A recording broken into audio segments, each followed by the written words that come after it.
Hey, everybody. Thanks for listening to On the Podcast. A short episode format where we talk about really anything we want to give you time to kill time while you're doing your business on the pot. Or maybe you just got into an Uber and you're like, I really don't feel like talking right now. And this guy seems really chatty, or gal. So I'm just going to figure out a way to make it obvious that I don't want to talk. Toss your headphones in and learn something. I'm Liz. And I'm Katie. Hey, Liz. Hey, Katie. What are we talking about today? I think a lot of people have heard of this. So I'm going to be pretty quick about the actual story of it. There's a little bit more that I want to go into after it that is fascinating. So the story is... You ever heard of D.B. Cooper? I have heard of him. Stole some money, jumped out of a plane, never to be seen again. There you go. That's it. Thanks for listening. So D.B. Cooper, the story of D.B. Cooper is that on November 24th, 1971, there was a flight out of Portland that was set to take off around 2 o'clock on the Northwest Orient Airlines over to SeaTac, aka Seattle Tacoma Airline. Quick flight, 30-minute flight. One of the passengers who boarded the plane had a ticket for Dan Cooper. This man was carrying a briefcase, a paper bag. He sat in the last row. He ordered a bourbon and 7-Up. Get me some good flight tipsy. I'm just going to, honestly, the next time I want a 7 and 7 or like a bourbon and 7, I'm just going to order the D.B. Cooper and see what they say. See what happens. He had dark hair, brown eyes. He was 5'10", and he was wearing a suit with a thin tie.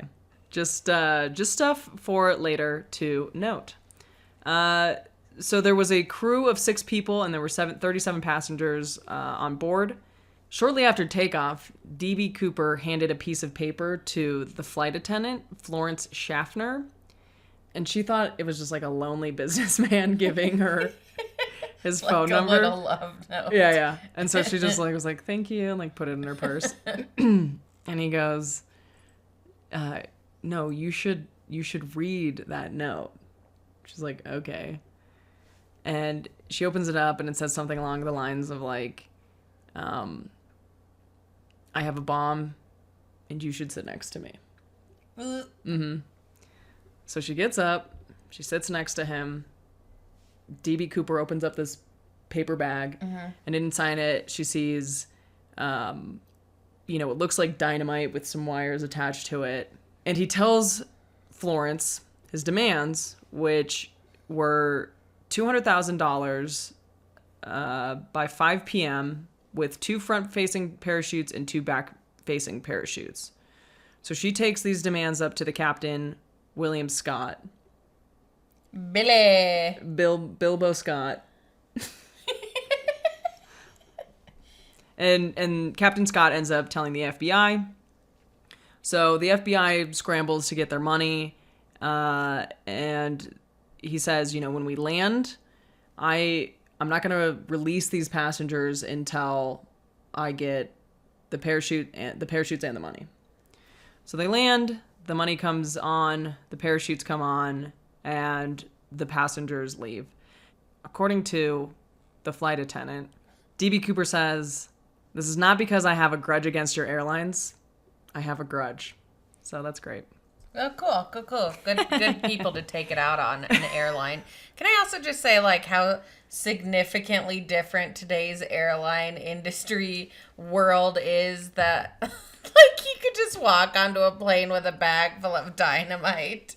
Well, we won't get into it because can't take my hand sanitizer. Yeah, we won't. Right, we won't get into it, but it did end up changing the way that airline security was ran.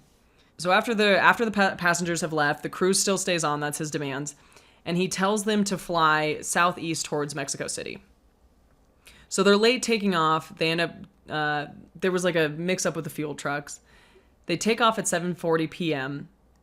He requests that the the flight stairs be deployed so he can get out. All of the flight attendants are like, well, if you do that, like, we're all getting sucked out into the air. So he allows them to go into the cockpit. By 8 o'clock, the stairs are deployed, and the pilot says, hey, do you need any help? And the last response they get from DB Cooper is no. So they assume that sometime between 8 and like 8:13, he left the plane, which is somewhere around Mount St. Helens, and he was never to be seen of again. So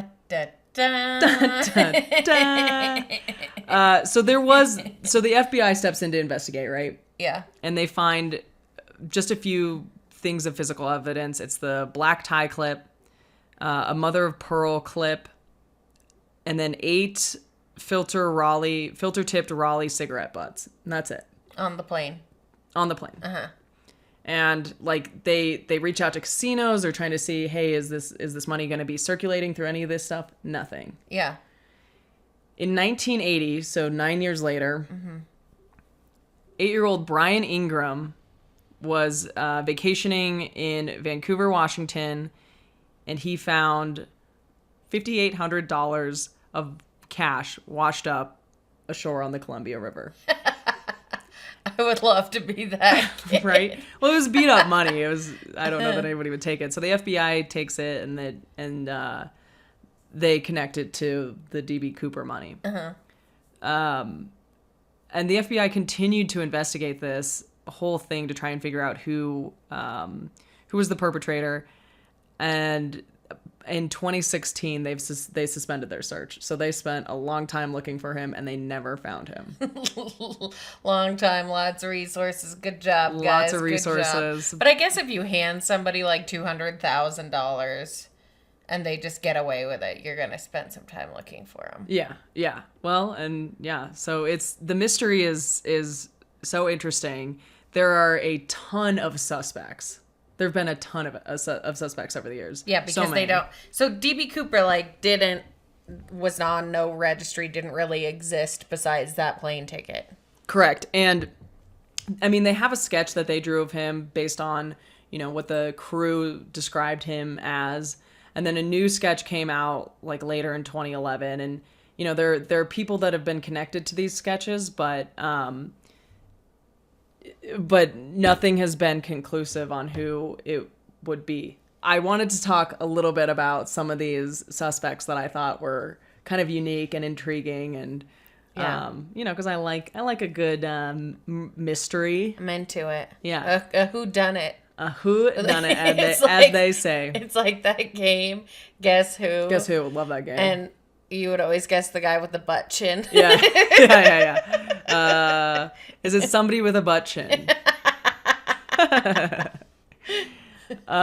So a few people to note. There were, like I said, a handful of people that were lookalikes to these sketches that, weren't, the FBI could not connect them to.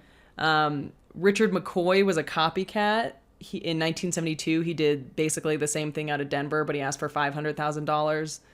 And once he parachuted out and landed, the FBI found him. Oh, good one. Yep. The serial killer John List was a suspect. Well, that's interesting. Yeah. He's a family murderer. He's a family assassinator, as they say. And then Barbara Dayton was born male, was a pilot, and then transitioned to female, Barbara Dayton. And, at the time there weren't any female pilots, and so they thought maybe she was the one who did it to be like, well, screw you, airlines, for not hiring female pilots, but like dressed up in male form. Yeah. Anyway, those are cool, but there are more interesting ones. So I'll start with Kenneth Peter Christensen. His brother Lyle saw a documentary in 2003 about DB Cooper, and he started suspecting his brother, his late brother. His brother passed away in 1999. So he reached out to the FBI. He reached out to a bunch of people, and they were like, no.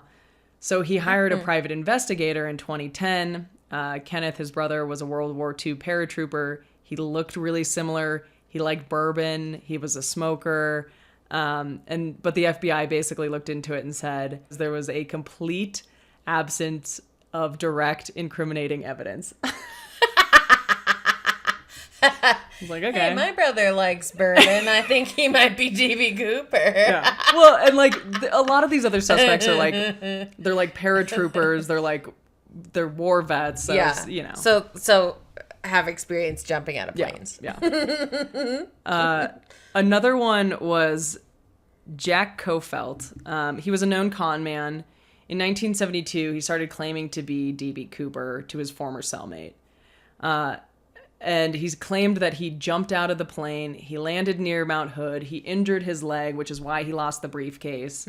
But the challenge was that he looked like he was in his mid-50s when it happened, and everybody described, the crew member described DB to be in his mid-40s.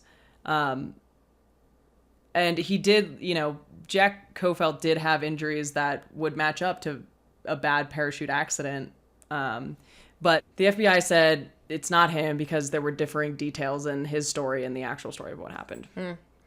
He seems like the most logical one so far of what you've told me. Yeah. I mean, there's more logical ones, but I'm not talking about those. Yeah. Okay. This last one, I think, is more convincing than all these other ones.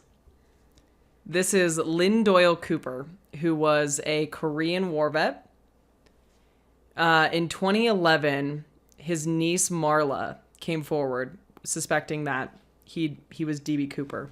She remembers being 8 years old and her uncle Lynn and another uncle planning something very mischievous at their grandmother's house and talking about the use of expensive walkie-talkies. This was the day before the hijacking. So the next day, her uncles are supposedly gone out turkey hunting. Yeah. When 305 was hijacked, Flight 305. So they come home from turkey hunting, and Lynn is bloody. He's covered in blood, which he claims because it was from a car accident. Marla also remembers that he was obsessed with the Canadian comic hero Dan Cooper. His last name is Cooper, though, already. I think that's probably like why, Yeah, I guess so. right? Well, and this is great, right? So in 2011, all this happened. This is why another sketch came out. And the sketch looked similar to Lynn Doyle Cooper. However, the FBI took DNA from his guitar, and it did not match the DNA from the time. No, I man. know. That's disappointing. Yep. So it's, to this day, it's an unsolved mystery. It's so interesting. It's so cool. There's a ton of suspects. Like I said, if you're interested in finding out more about it, you can find it on the World Wide Web. There you go. All right. Mystery not solved. Mystery continues. It's one of those weird things that that's probably just gonna be. It'll be like the deep throat guy and somebody confesses on their deathbed, but then I guess can you believe them? I don't know. I don't know. And like the Zodiac Killer, if we'll ever find out. Yeah. All right. Yeah. Thanks, Liz. You're welcome. That was very interesting. You know what's inside my body now? I sure do. It's a little bit of knowledge. Thanks for listening. Bye.